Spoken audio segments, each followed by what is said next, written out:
Hey dames en heren, welkom bij een nieuwe aflevering van Venray in Bedrijf aan Tafel. En ook deze maand weer 3 ondernemers, eigenlijk zijn het er 4, die hier vandaag bij mij aan deze tafel aanschuiven om te vertellen wat hen bezighoudt. En de eerste gasten, dat zijn Eve Leijsen en Jan Peters. Eve Leijsen is eigenaar van Eve Wonen en Slapen in Venray. En sinds 1 mei heeft Eve Peters wooninrichting van Jan Peters uit Meerlo overgenomen. Welkom Eve. Welkom. Welkom Jan. Jan, wat is de aanleiding en de reden geweest van de overname? De aanleiding is, ja goed, we waren dus al geruime tijd bezig om een opvolger, een kandidaat te vinden voor het overnemen van het bedrijf. En goed, dat is diverse malen is dat dus niet helemaal uitgepakt zoals het eigenlijk zou moeten. Want waarom was je op zoek naar iemand die het ging overnemen? Ik had voor mezelf het idee van goed, we hebben een bepaalde leeftijd en er zijn nog andere leuke dingen om te gaan doen. En ja goed, dat was eigenlijk de opzet daarin. Ja, en hoe zijn jullie elkaar tegen het lijf gelopen en waarom is dit een goede klik geweest? Ja, wat ik vertelde, dat we dus al diverse keren dus, met een kandidaat bezig zijn geweest. En dat ging niet zoals het eigenlijk hoorde te gaan, dus dat het eigenlijk overgenomen zou worden. En op een gegeven moment heeft Eve me gebeld om eens te vragen of er een gesprek plaats kon vinden. En waarom was bij Eve die klik er wel? Ja, die hoorde dus inderdaad dat het dus niet doorgegaan was met die anderen. En ja, hij had al eerder in gedachten van ik moet hem eens een keer bellen om misschien tot een gesprek te komen om overname. En dat gesprek dat heeft plaatsgevonden, Eve? Ja, inderdaad. En nu? En nu zijn we gestart hè, sinds 1 mei. En ja, het bevalt goed. En ja, voor ons een belangrijke zet denk ik om een stukje segment te verbreden. Maar met name ook een uitbreiding van klantenkring. Ja, want kun je de kijkers eens uitleggen in een paar zinnen, wat doe jij? Ja, in Venray hebben we de zaak woninginrichting en een beddenspeciaalzaak. Meerlo is alleen een woninginrichting. En ik denk dat het belangrijk is voor ons zeg maar, om de klantenkring uit te kunnen breiden. Maar ook een segment. Hè. We zitten in Venray aan een bepaald niveau te werken. En we streven kwaliteit naar service. Dat doet Jan ook. En het zou zonde zijn als zo'n gerenommeerd bedrijf zou beëindigen. Want wat is de grootste verandering, of wat is het grootste verschil tussen de 2 bedrijven? Het grootste verschil is denk ik een stukje assortiment. Dat is het grootste verschil. Maar voor de rest zit er denk ik weinig verschillen. We leveren allebei kwaliteit, we leveren allebei goede service. We hebben een bepaalde naam die toch al aardig wat jaren bekend is in de regio. En wat dat betreft zijn ze te vergelijken. Ja, dus je kan eigenlijk gewoon doorgaan waar je mee bezig was. Juist, ja. Alleen is alles een beetje omvangrijker geworden. Ja, klopt. Jan, wat doet de overname met jou? Ik ben er dus mee gestopt en ja, voor mij is het dus ook wat rustiger geworden uiteraard. En ik ben blij dat dus Eve die zaak heeft overgenomen. Ja, want hoe vul jij je tijd nu in? Met leuke hobby's, wat dingen die ik altijd heb willen doen. En ja, doordat je een zaak hebt, kom je er niet toe. Ja. En dat kan ik nu wel dus. En jouw vrouw die heeft een textielzaak, zeg ik dat goed? Klopt, ja. Is die zaak ook overgenomen? Of? Nee. We hebben dus 2 locaties. De locatie Beatrixstraat 3A in Meerlo, daar zit de woninginrichting. We hebben de winkel op de Hoofdstraat 62 en dat is dus de textiel. Die blijft bestaan. Zolang het leuk blijft en een beetje blijft draaien, dan want jouw vrouw die wou nog helemaal niet stoppen? Nee, natuurlijk veel te jong. En die is te veel te jong. Die wil gewoon nog een paar jaar doorgaan. Ja. Even welke vraag wordt vaak gesteld aan jou als mensen bij jou in de zaak binnenkomen? Op het gebied van woon- en slaapadvies? Wat ze willen is dat ze ten eerste een goed advies willen, een eerlijk advies. En ja, dat vind je bij ons wel. En ze willen natuurlijk een mooi plaatje, een interieur. En het moeilijke is om dat als klant zijnde voor te stellen. Ja. Dus je moet toch wel met goede argumenten komen om een klant te overtuigen. Ja. En hoe doe je dat? Voorbeelden die je kunt laten zien. En wat je al gerealiseerd hebt. En gelukkig komen heel veel klanten via bij ons. Ja. En dan weten ze al wat we kunnen. Dat is wel belangrijk. Gaat er in Meerlo of in Venray veel veranderen nu je die zaak hebt overgenomen? Of blijven de zaken er hetzelfde uitzien? In Venray verandert er sowieso niks. In Meerlo, de naam blijft ook gewoon hetzelfde, Peters woninginrichting. In eerste instantie gaat het gewoon door zoals het nu zo is. En de loop van het jaar zullen we kijken van oké, wat kunnen we op gaan knappen, wat kunnen we gaan verbeteren. Dus in de toekomst zal het wel qua interieur iets gaan veranderen. Ja. Misschien iets meer van deze tijd. Ja. Ja. Dus je bent nu uitgebreid. Heb je in de toekomst nog meer plannen om nog verder uit te gaan breiden? Nee, maar dat had ik in eerste instantie met dit ook niet. Zoiets komt op je pad en ja, als de mogelijkheid zich voordoet, ja, dan pak je hem met beide handen aan. En ja, wie weet, hè, je weet nooit. Ik sluit niks uit. We zullen het zien. Misschien dat je over een paar jaar weer een keer hier zit Wie en weet. dat je nog iets hebt overgenomen. Eve, jij heel veel succes met jouw nieuwe zaak, met jouw gegroeide zaak. En Jan, jij heel veel plezier met al die vrije tijd die je nu hebt. Prima, Dank jullie wel. Bedankt. Merci. Ja, dames en heren, onze tweede gast is Peter Peters. Ja, Peter Peters die heeft een goede naam als autobedrijf. Hij levert zelfs aan gedeputeerden. Hebben we een hele tijd geleden kunnen zien. En sinds enige tijd biedt Peter Peters ook Bosch Car Service. Maar daarover zometeen meer. Welkom Peter. Welkom Rob. Peter, vertel eens kort, wat voor soort autobedrijf heb jij? Ik heb een universeel autobedrijf, gelegen in IJsselstein op de hoek van de Rotonde. En ik doe eigenlijk alle merken auto's. Zowel onderhoud, reparaties, verkoop van nieuw en gebruikt. We doen eigenlijk, ik heb ook een slogan en dat is wij doen alles voor uw auto. Dus eigenlijk doen we gewoon alles. Alles voor mijn auto. Tot, dus wat ik kan bedenken, dat doe jij ja. met je bedrijf, in je bedrijf voor Precies. de auto. En wat onderscheidt jou van andere autobedrijven? Waarom ben je echt uniek?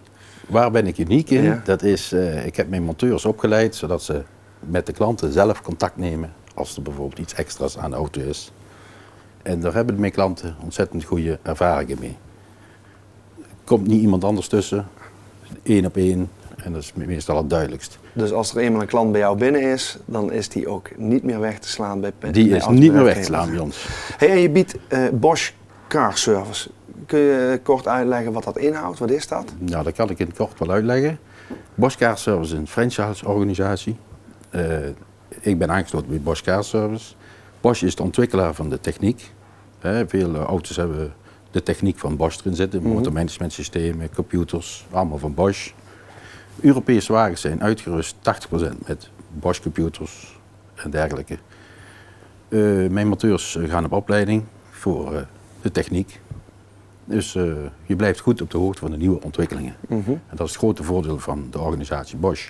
Vervolgens stapt Bosch ook bij grote leasemaatschappijen binnen, zoals Leaseplan, Athlon, zodat wij daar het onderhoud voor uit kunnen voeren. En dat is een ontzettend toegevoegde waarde. Maar dat is voor grote bedrijven. Maar is het voor particulieren ook interessant, Bosch Car Service? Jazeker. Want waarom zou het voor mij interessant zijn? Omdat wij alles voor uw auto doen.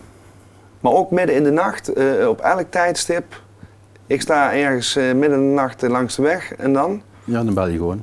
Dan krijg je het antwoordapparaat eraan. Staat met een mobielnummer op en dan bel je ons op. Ja? Maar ik word dan wel geholpen. Wij zorgen dat geen geholpen Dus wordt. alles als er iets gebeurt op dat moment wordt geregeld via jouw bedrijf en Bosch Car Service dat opgelost wordt. Hoe gaat het op dit moment eigenlijk in de autobranche? Nou, de autobranche gaat beter. En je merkt het ook dat het je hoort het ook in de media, dat er positiever gepraat wordt. En ik merk dat ook in de verkopen. En ik merk dat in de werkplaats. Gaat het beter in de hele branche of vooral de tweedehands auto's of ook de nieuwe Toch auto's? tot heden toe nog steeds de tweedehands auto's. Het gaat beter dan de nieuwe. Ja, en hoe heb jij daarop ingespeeld? Hoe heb jij er ook voor gezorgd dat het beter gaat? Nou, vooral het laatste nieuwe is het automakelaar spelen. Het automakelaar spelen. Ja, En hoe werkt dat dan? dat werkt eigenlijk gewoon. Je kunt wel een voorraad auto's hebben, maar als je een klant hebt die een bepaalde auto wil, die je niet hebt staan, en daarop in te gaan. En dan ga jij actief op zoek. Ja, dat is de nieuwe tijd. Ja. Hè? Iedereen heeft een internet. Tik maar in, je vindt een auto die bij je past. Dus als een klant, ik noem maar wat, in Friesland een auto ziet staan, voor jou geen enkel probleem. Geen probleem, dat is een heel goed voorbeeld ervan. Ja. Dat kan ik wel toelichten. Stel je voor, in Friesland staat een auto die jij heel graag zou willen hebben. Ja. Dan kun je zeggen, nou ik ken dat bedrijf niet. En blablabla. Dan zoek ik de dichtstbijzijnde Bosch Car Service bedrijf op. En zeg ik, zou je voor mij die auto eens technisch kunnen taxeren? Zodat ik ook precies weet, wat koop ik dan? Bijvoorbeeld voor jou.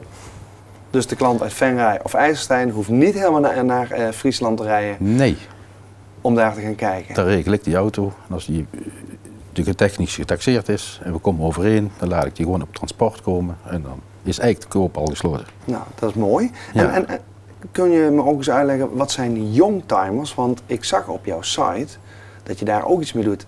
Klopt. En wat zijn dat dan, youngtimers? Youngtimers zijn auto's die de 15 jaar gepasseerd zijn. En als een auto de 15 jaar gepasseerd zijn en je zet hem zakelijk in, Ja. dan krijg je 35% bijtelling over je dagwaarde. Dus dat wil eigenlijk zeggen, 35% over de dagwaarde. Stel je voor, een auto is €1000 op papier dagwaarde, Ja. dan heb je maar €350 bijtelling, privé. En de rest zijn allemaal zakelijke kosten. En zijn mensen daarin geïnteresseerd? Want het gaat wel om auto's die ouder zijn dan 15 jaar. Ja, het neemt ontzettend toe. Heel veel ondernemers die bijvoorbeeld ook een tweede auto inzetten Ja. en volledig op de zaak zetten. Dan heb je Dus ze gebruiken hem dan ook nog zakelijk? gebruik hem ook nog zakelijk. En dan heb je een lage privékosten. Oké, en er komt ook een nieuw kenteken op. Nee, je hoeft geen nieuw kenteken op, gewoon een bestaande auto. Gewoon een bestaande auto. Heel Ja. veel voordelen. Dus als u geïnteresseerd bent, dames en heren, Peter weet er alles van. En behalve tweedehands auto's, onderhoud, youngtimers, is er nog meer wat je doet? Ja, ik heb een heel nieuw ding wat ik tegenwoordig doe. Dat is het onderhoudsplan. Dat is op www.autoonderhoudsplan.peters.nl. Dat is allemaal terug te zien. Zien dadelijk op in de internet, uitzending. kun je je ja. eigen kenteken intikken en dan zie je precies, stel voor je rijdt 12.000 per jaar, kun je zien dat kost die onderhoud per jaar. Nou, het doel daarvan is dat de kosten van het onderhoud verspreid zijn over het hele jaar. Mocht je iets extra's hebben, dan is dat niet meteen zo'n piek. Precies, dan doet het voor je gevoel minder pijn. Precies. En dat is waar jij op En inspeelt. het leuke ervan is, als er dan een lampje kapot is, je komt je even langs, wordt een lampje gemonteerd, de vloeistoffen worden gevuld en je rijdt weer verder. Het kost helemaal niks naar je gevoel. Hartstikke mooi. Nou, ik hoor al, volgens mij gaat het hartstikke goed met jou. Ik wens jou heel veel succes met jouw hele mooie bedrijf. Dankjewel. Ja, dankjewel. Ja, dames en heren, onze laatste gast van vanavond is Lidie Lucassen. En Lidie is een jonge onderneemster die vorig jaar is gestart met Deli Roy, een delicatessenzaak. En in maart van dit jaar is ze gekozen tot starter van het jaar 2014. Lidie, alsnog gefeliciteerd. Dankjewel. En daar mag best even voor geapplaudisseerd worden, dames en heren. Wat doet die titel met jou? Wat doet die titel? Nou, dat geeft in ieder geval een impuls, een soort van beloning van wat je het afgelopen jaar hebt gedaan. Want je hebt je toch wel helemaal voor 100% ingezet. En als je dan de starter van het jaar mag worden, dat geeft dan toch wel een soort van een impuls van je bent op de goede weg en ja, je doet het goed. Ja, en waarom heb jij eigenlijk gewonnen? Goeie vraag.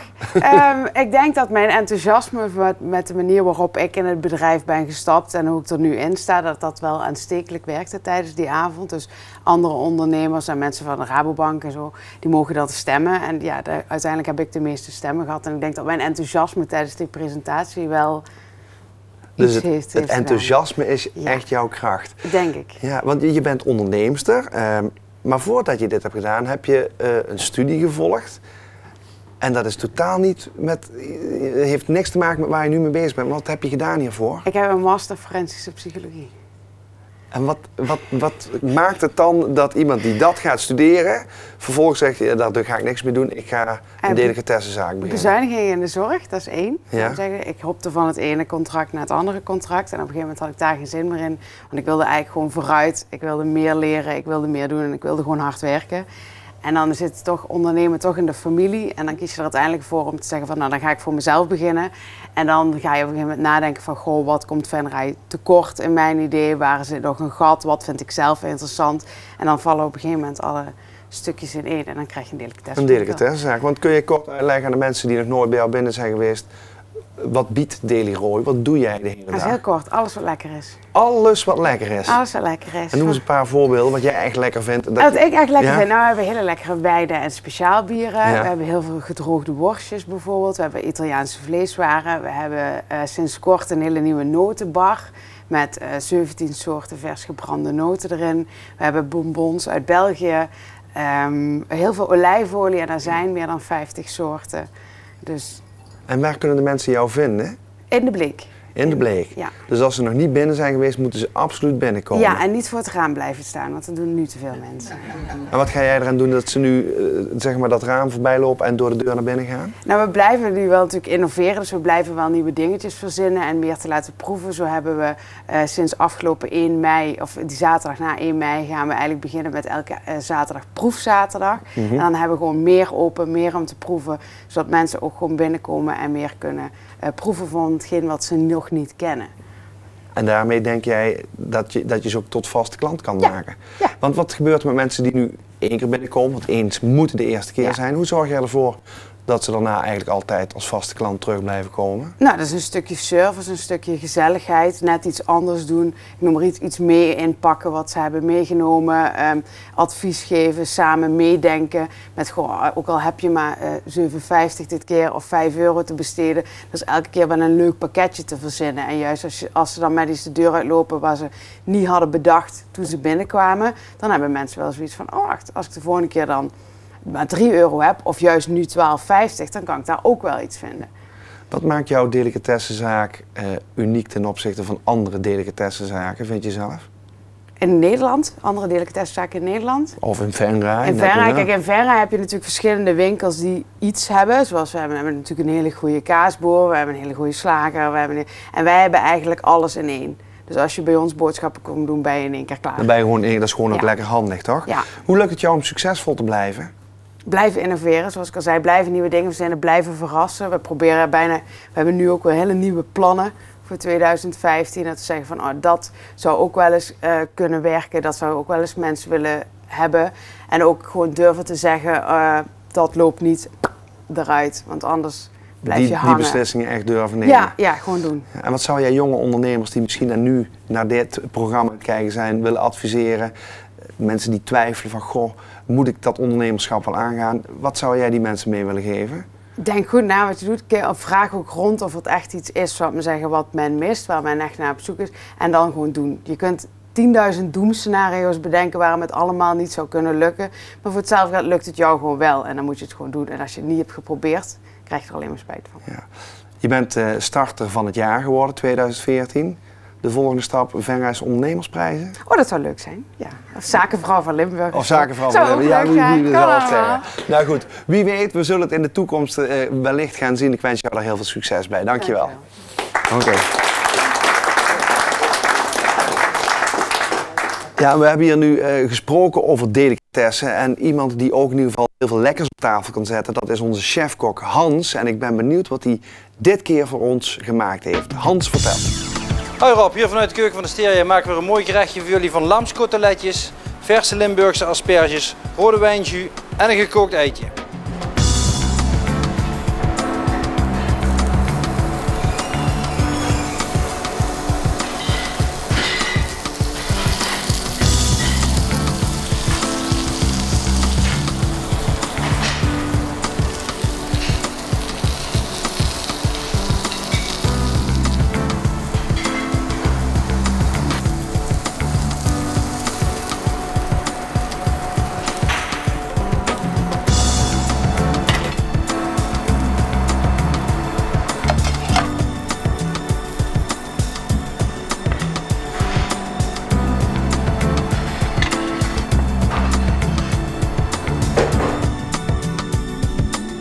Ik wens jullie een smakelijk eten.